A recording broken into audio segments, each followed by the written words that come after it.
with that, and no further ado, I'm going to bring Eric Lipton on stage. He did not hear me giving him all his flowers, so I just want to remind you that he is a triple threat.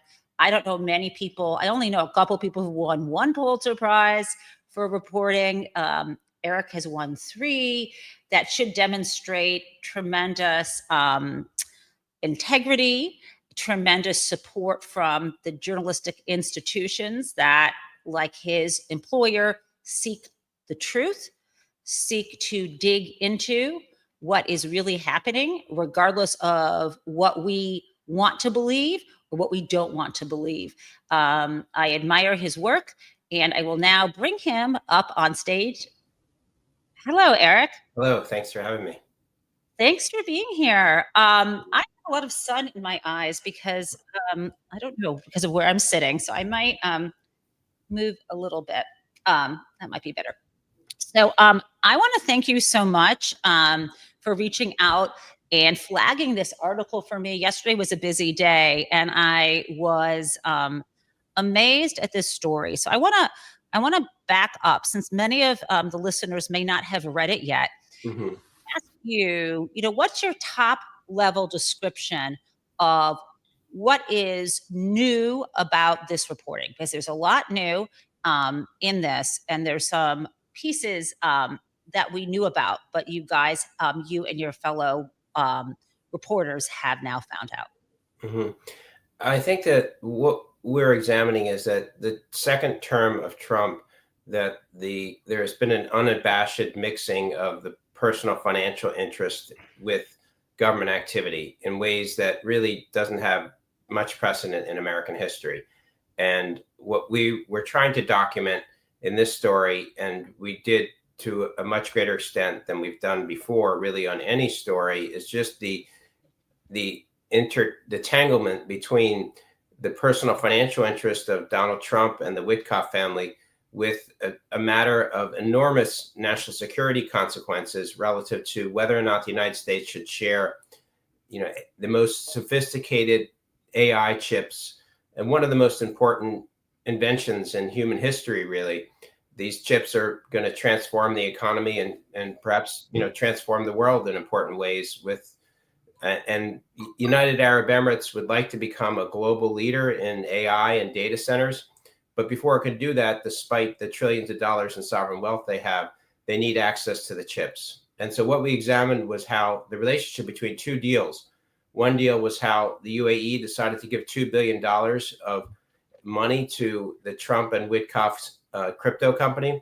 And the second was a decision by the Trump administration to allow the UAE access to hundreds of thousands of the most advanced NVIDIA chips, even though there were concerns, even within the White House, about how the UAE could potentially allow China to get access to them because of concerns about the UAE's ties to China, and it does military exercises with China. So, we've often written about how the Trump family has used its position to seek profit. And sometimes it's, sort of seemingly trivial things like the $30 martini at the Trump hotel in DC before it was sold, or the Saudis buying hotel rooms there, or him promoting his various venues, be it Mar-a-Lago or the Trump Doral or the golf courses in Great Britain. And we've written about that, but that's on a scale that seems almost trivial compared to $2 billion.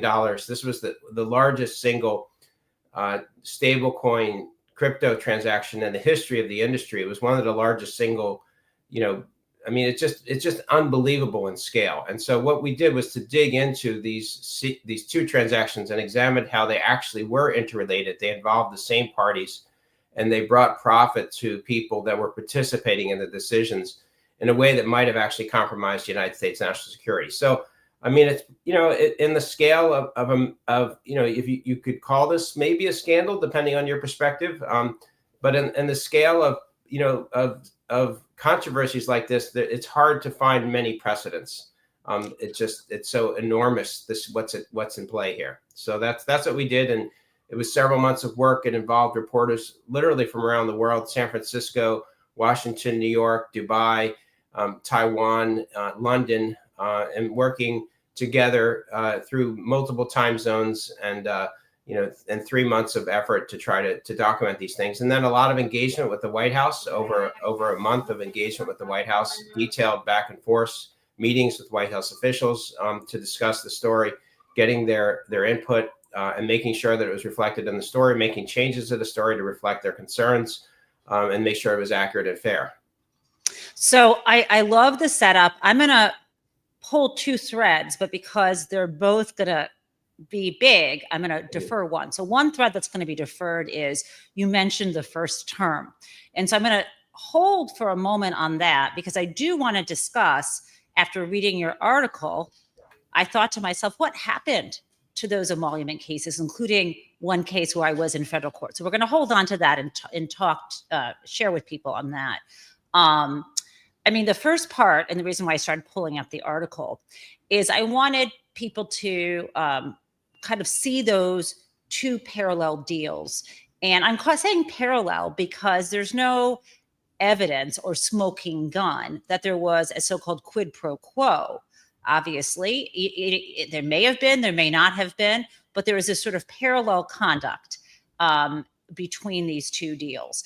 And so I'm going to pull up the picture of those deals. But quite simply, what you're saying, what I heard you say and what the article is saying, Eric, is that Donald Trump, who had set up this crypto firm and established, we've talked about here before, a stable coin, a so-called stable coin, was able to attract enormous funds from this sovereign wealth fund run by the UAE, United Arab Emirates, $2 billion like this into that. That happened for him, which is you and I, $2 billion is a lot. To a sovereign wealth fund with over $1 trillion, it's still a chunk of change. It's a big amount of money. And then you have that happening. And the parallel course is that the UAE itself, you said, wanted these important chips, semiconductor chips that NVIDIA had. And there had been previously, under the Biden administration and even under this Trump administration, concern that getting these, and correct me if I'm wrong, getting these chips to UAE may result in them being shared with or sold to China. And that is what creates a national security concern. Do I have that part right? That's correct, yes. Okay, one last thing before I ask you to explain the chart. The other piece that I'm understanding from your reporting is that there might have been a person in the Trump administration who raised those concerns.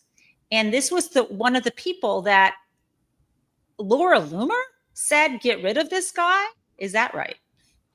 Partially, yeah. I mean, this individual, David Fife, was not involved in the specific negotiations with the UAE, but he was involved before he was fired at Loomer's request with trying to embrace a policy which would be really cautious about the sharing of chips.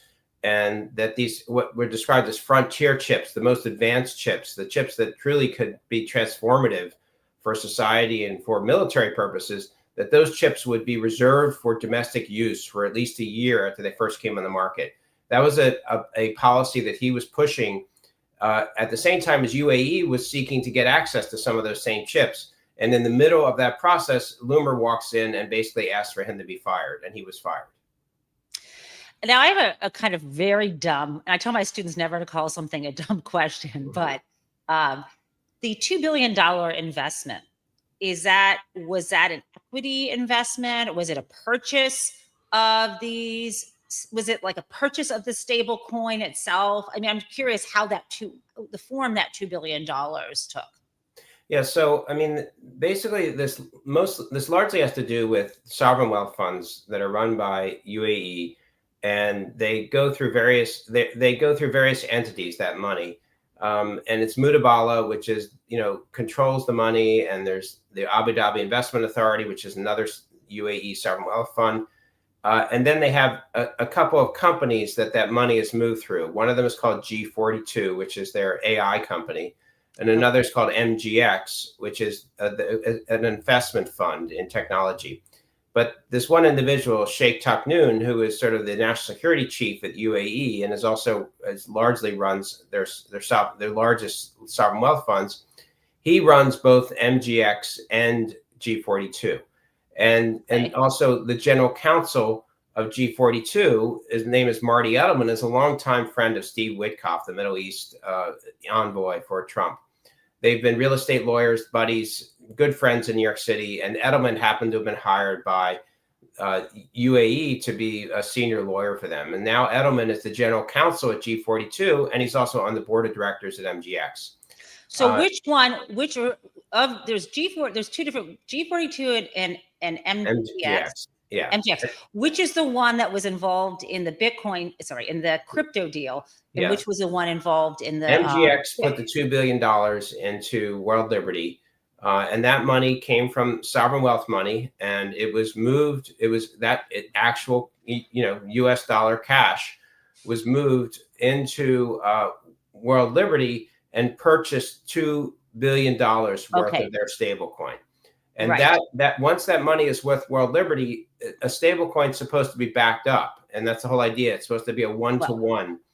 It's supposed to be, it's sort of like a money market fund. When you put money in a money market fund, it keeps the one-to-one no matter what happens in the marketplace. It's not like Bitcoin that goes up and down in value.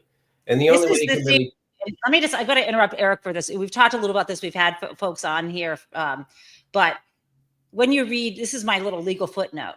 When you read the Genius Act itself, yes, the US dollar is supposed to, they keep saying it's one-to-one. And that for every US dollar, you can only invest it in a certain kind of, they call it a reserve, a certain kind of asset that is meant to hold its value. However, when you actually look at the language of the Genius Act, as someone who, I used to work at Fidelity, I understand 40 Act funds, it's written in a way that is beyond that. Plus, they're allowed to leverage, right? Although every dollar that comes into the so-called stable coin, those dollars are supposed to be matched. You can also leverage highly, but that's a separate issue. Anyway, Donald, but when you say they invest in this, in theory, they could say, which they won't. Because this is something that's not in your reporting, it's just coming to mind. This $2 billion that this sovereign wealth fund, one of them, the G whatever, right? MGX. Is that the one? MGX put into Donald Trump's stablecoin. One of the things about that is if you are a stablecoin holder, you can at any time redeem, just like a money market fund. You could say, hey, I want to, I gave you $2 billion, but I need to cash out. $500 million now. The $2 billion is still sitting there. Right. They could pull it anytime they want, though, in theory. Yeah. Right? Well, actually, no. It's a little more complicated because the money, UAE used World Liberty to transfer $2 billion to Binance, which is the world's largest crypto exchange. Okay. And that money is now actually controlled by Binance. But there's another. Wait a second. Yes. And so while CZ is seeking a pardon, it's a subset of this. While CZ. Okay, wait. Don't, this is I know where you're going with it. It will blow my listeners' mind. Yeah. I need to slow this down. Yeah. So in a normal world, if I gave $100 to Donald, or if I gave $1,000 and invested it in Donald Trump's stable coin, I might leave it there, or I might use that stable coin to invest in some other kind of coin, right? It's like a money market fund. It's a place to park it while I'm inside of that crypto world, right? Because I might have an Ethereum account, or I might have some account somewhere, right? But if I at one point go, I need my money back because I need to buy some groceries. In theory, I can say, I want $1,000 in US currency back. That is the theory. What you are telling me is that $2 billion, they invested it in Donald's, they gave the $2 billion in US money. It gets, now they're entitled to their $2 billion in stablecoin, but then they took that to invest it. They put it in Binance as a trading platform, or just literally invested it in Binance. Well, so the plan all along by MGX was it's getting into two different among its sectors. It's getting into AI and crypto. And one of the first big investments that they were going to make was to get into Binance. And for a number of years, they've been wanting to get into Binance. Binance is the world's largest crypto exchange. And CZ has set up his operations there. Now he's out of jail, and he's seeking a pardon from Trump. And he set up his operations in Dubai and in UAE. And so they've been wanting to invest in Binance. And so they had announced plans to invest in Binance earlier. They could have done it directly, is what you're telling me, Eric. They could have just done it with their own money. Of course, they could have done it directly. There was no reason that it had to go through World Liberty other than to kind of, pat the Trump family and the Witkoff family on the back at the same time as they were seeking access to these AI chips. There's no reason at all that they picked a stable coin through World Liberty other than it, again, when we say that we don't see quid pro quo, it's sort of similar to Qatar and with its donation of the 747 for potential use as Air Force One. The way it works in the Middle East is I don't think that they do things with it. Okay, we're going to give you a 747 worth hundreds of millions of dollars, and then you help us with this. That's not the way. It's not so dirty. It's not so explicit. They're very smart people, but they do favors for each other. It's just that this is kind of the way you do business there. It's like they're all they're wealthy. The government business is their private business. It's there's a blending of government and the royal families are the government, and the royal families their wealth it's the same thing. So they do favors for each other. They give a plane.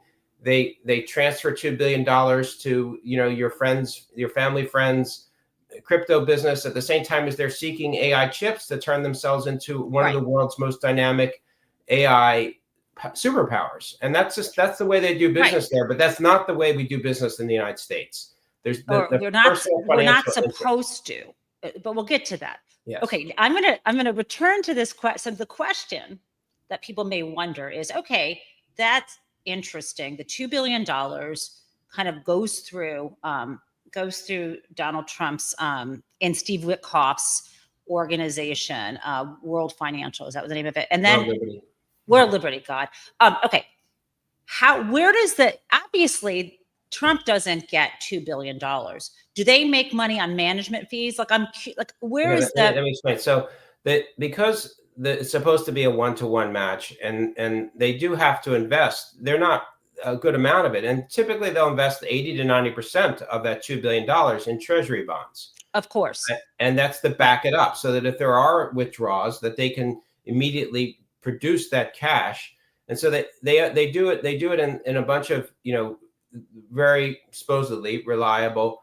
But the thing about stable coins is that unlike a money market fund that produces yield for you, the investor that puts your money into that money market fund, on a stable coin, you generally don't get the yield. So the issuer of the stable coin takes all that yield, and that's their revenue source. So Tether, which is the world's largest stablecoin issuer, is one of the most profitable pieces of the whole cryptocurrency ecosphere, because they have hundreds of billions of dollars in stablecoins, and they are collecting and consuming all of that yield. It's a massively profitable business operation. So let me translate that. Eric is too smart for you all, but what Eric means is, remember he was saying like 80% of that was in treasuries and who knows what else it is. The money that they make off my $1,000 with a money market fund after the management fees come out, they've got to give me money, the yield, and I could just reinvest that in more shares. What they're saying here, what Eric's saying is here, it's more like a bank. Well, the bank pays interest in theory, but they get to keep the difference. They get to keep the money they're making off my money is what it's tens of millions of dollars a year. And it's maybe even $100 million a year that goes to the Trumps and the Witkoffs and the folks in World Liberty. And over time, we're talking a massive amount of money that effectively that UAE has given personally to Trump and Witkoff and their sons as a favor, at the same time as they're seeking access to national security, massively important American technology. And let's go to that other chain. And by the way, Eric writes this story with his other authors, and they talk about 2 deals, but there's actually 3. The third is the pardon. And this guy you're talking about, who has the initials, who ran Binance, was also connected at one point with Sam Bankman-Fried, if I recall. Mm-hmm. And then they kind of had, that didn't all work out. Yeah. That's a whole other story. But okay, so I'm going to pull this up so we can, because I can follow this in my mind, but I want to, here we go. Sorry, this is so, I'm going to bump this up. The way the tech works here, Eric, I've got to kick us off to the side, but I think I can make this. So Sheikh Taknoon is up there at the top, and Sheikh Taknoon is a brilliant guy. Everyone I've spoken with that's met him said that he's just incredibly lucid, forward-thinking guy. And Sheikh Taknoon, who essentially used to be in charge of national security matters like fighting ISIS and other things like that, around 2023 starts to transition to becoming their sovereign wealth one of their bosses of sovereign wealth, and he becomes obsessed with AI. And he Let me just stop for a second. Wait, folks, you said this, but I just want to, this guy, Sheikh Tanoon, like everyone else who runs things, he's part of the Emirati royal family, right? Yes. Okay, He's he's a a number royal two. family guy. He's a He's number a number two guy. And he is in charge. They gave him all of the sovereign wealth funds that you were talking about earlier. Right. Yes. Not all. Okay. He controls the Abu Dhabi Investment Authority, which has over $1 trillion in assets. This is all oil wealth, and I mean they have more money basically in the bank than just about any other entity in the world. It's just an enormous amount of capital that's just sitting there waiting to do something. And when these guys decide they're going to do something, I mean they're because they're a monarchy and there's no elections there. I mean they make decisions. They decide to build a nuclear power plant. They build the nuclear power plant. I mean they just go. If they decide this is a lot like Saudi, right? Saudi does this too. I read the book Blood and Oil. If they make a move, it's a big move. Okay. Yeah, and they can deploy just an unbelievable amount of capital in overnight.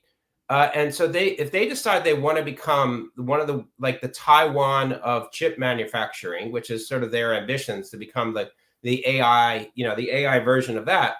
If they have access to the tech, if they can buy the technology, then give it 10 years, they will become one of the world's most dominant players in AI and data centers. And that's their ambition. They want to replace their oil economy, which they see is eventually going to be phased out. I mean, fossil fuels makes sense, right? With the tech economy. Yep.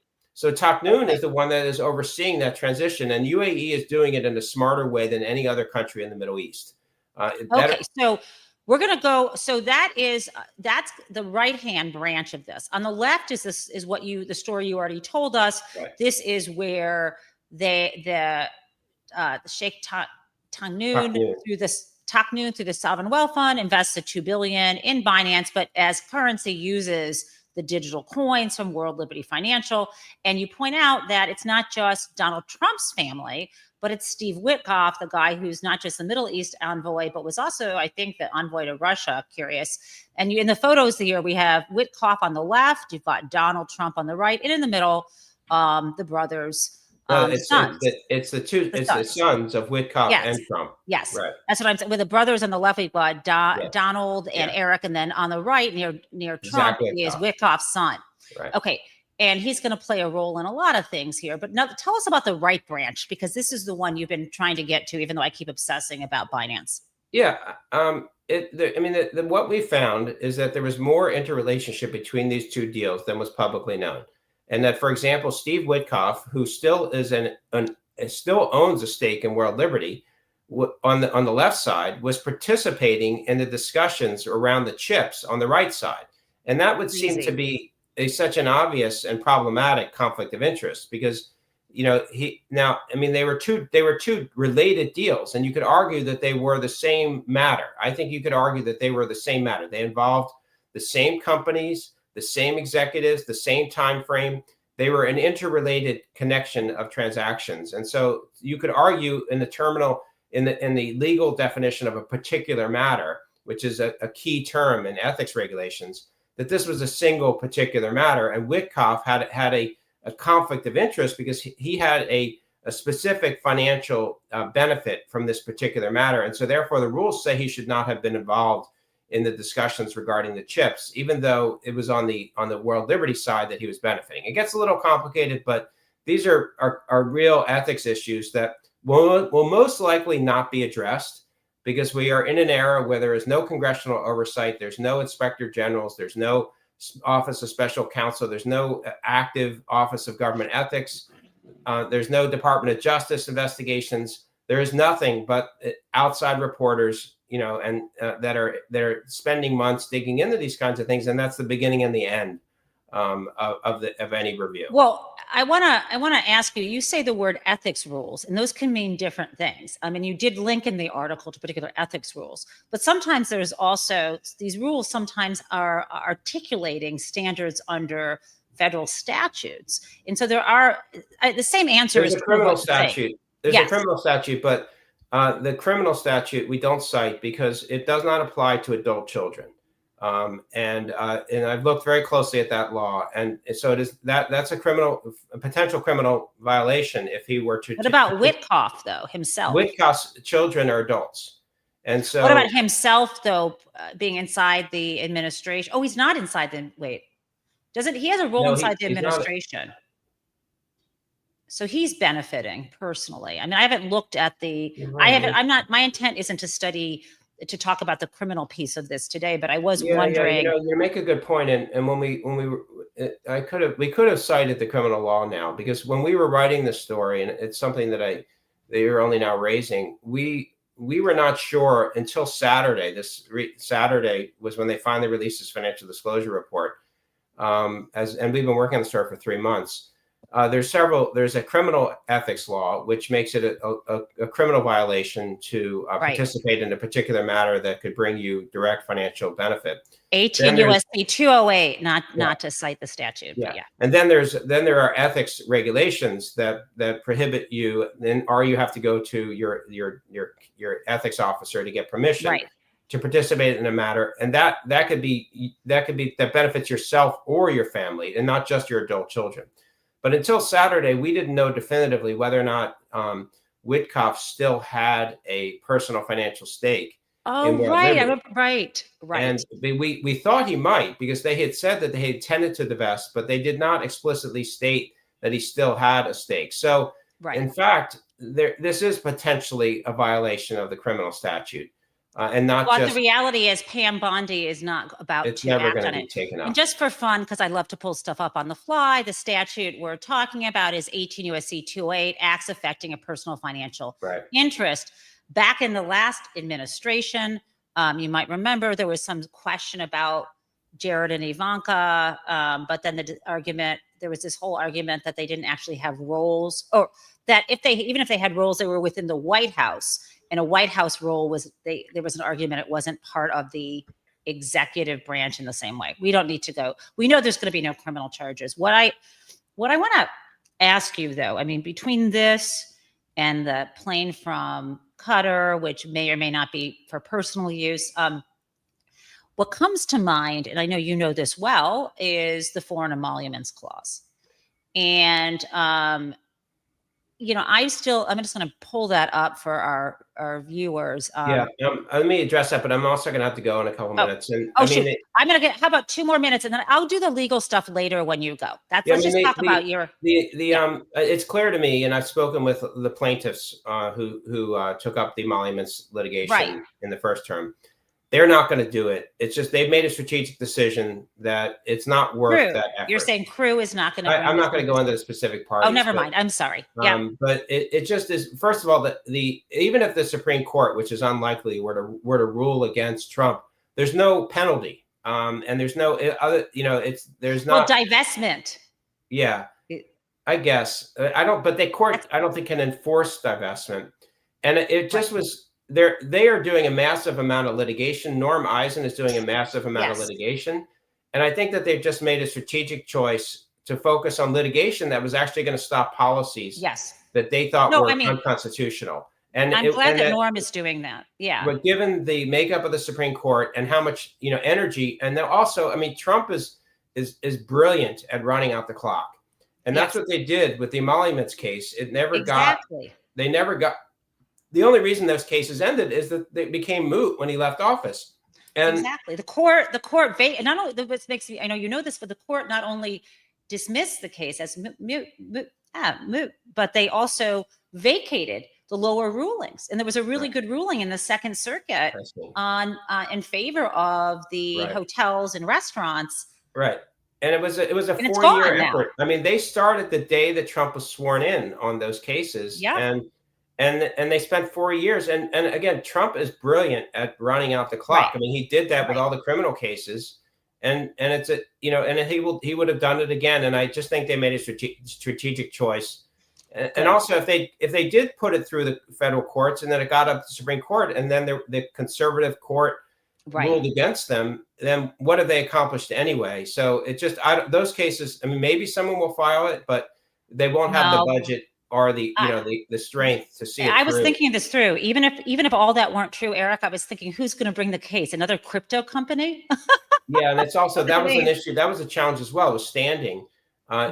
Several of the cases didn't make it because of questions about standing. Congressman cases, right? Congress didn't have standing. So you had to figure out the Yep. proper plaintiff to justify it. And I think that clearly, I know I've talked to the parties, and there was Yeah.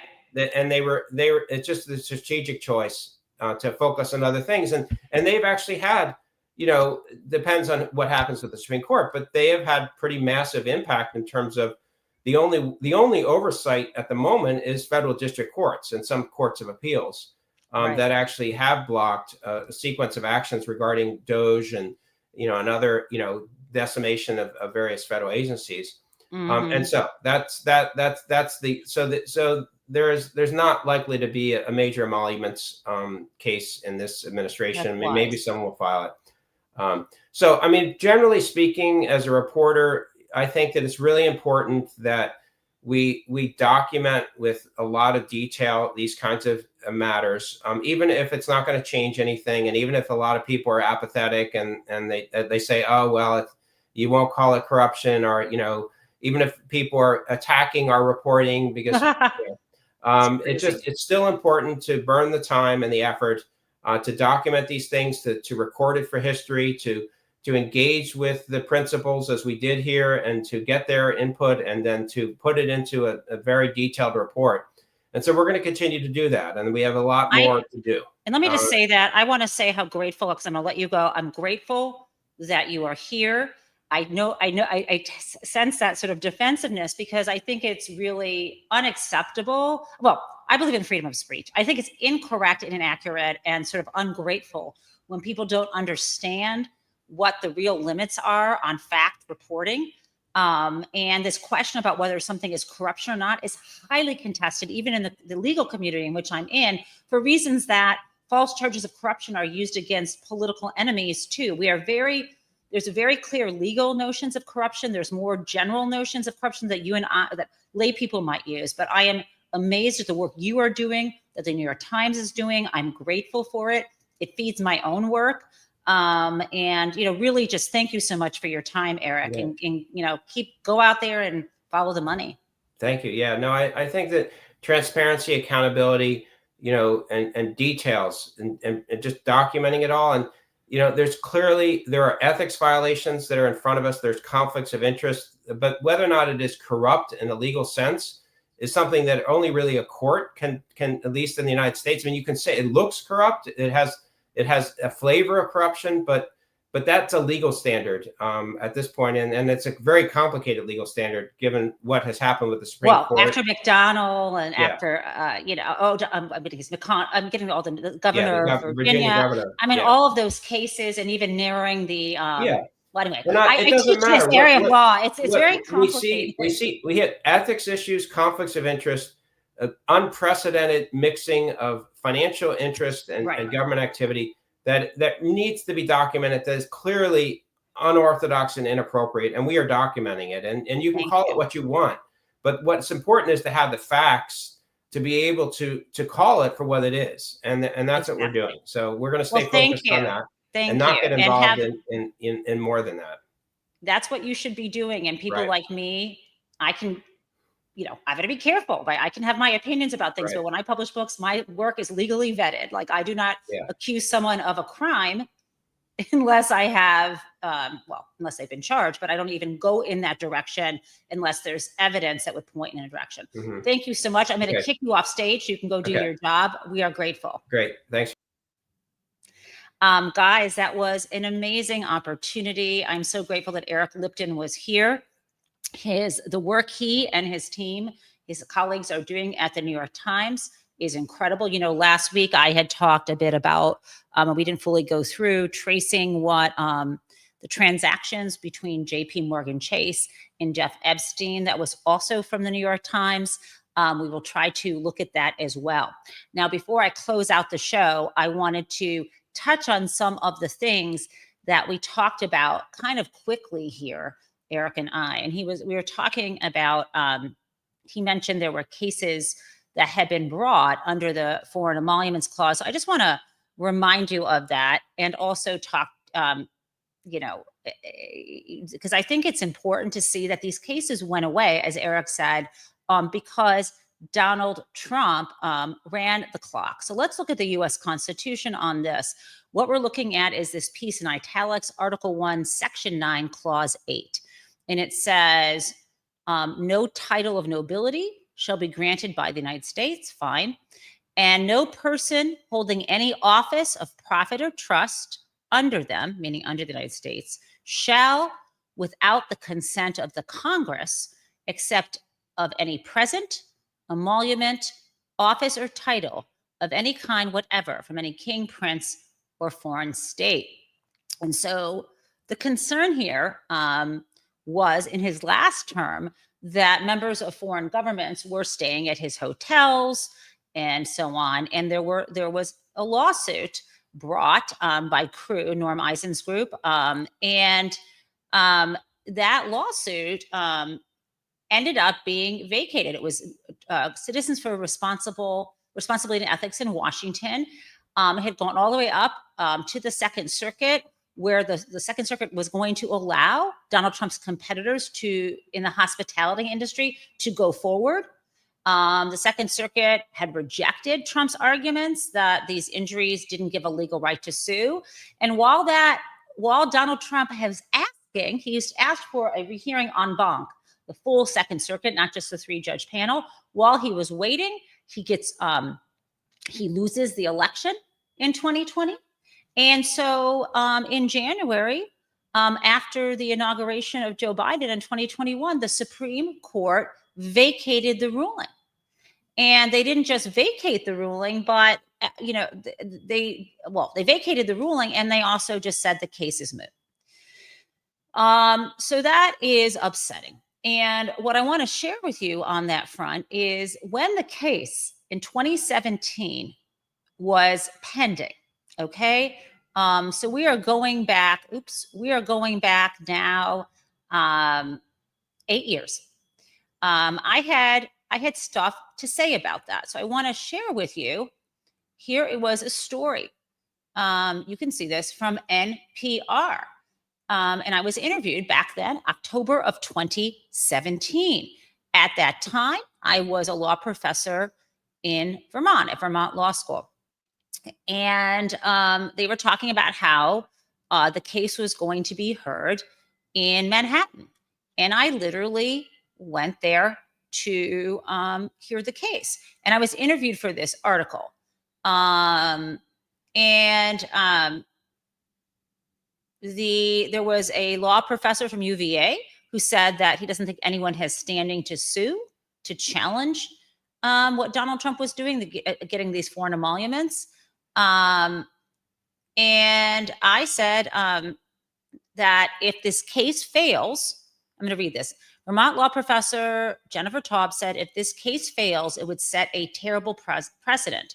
Taub, who helped to organize a campaign last winter for disclosure of Trump's tax returns, said, quote, we cannot have a representative democracy if the president takes office with the purpose of personal gain and essentially influence peddling.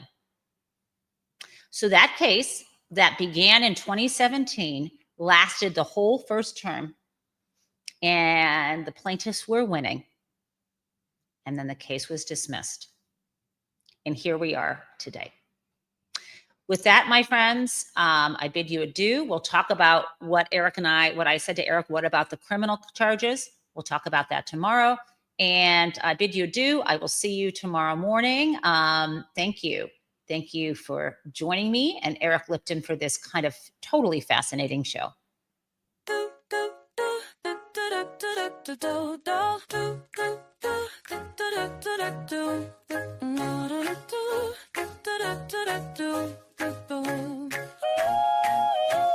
Hello, prison mates. It's the Jen Taub Show, where welcome everyone. Let's learn about what is happening in politics yesterday and today. There is hope, and we are together in this democracy we work for.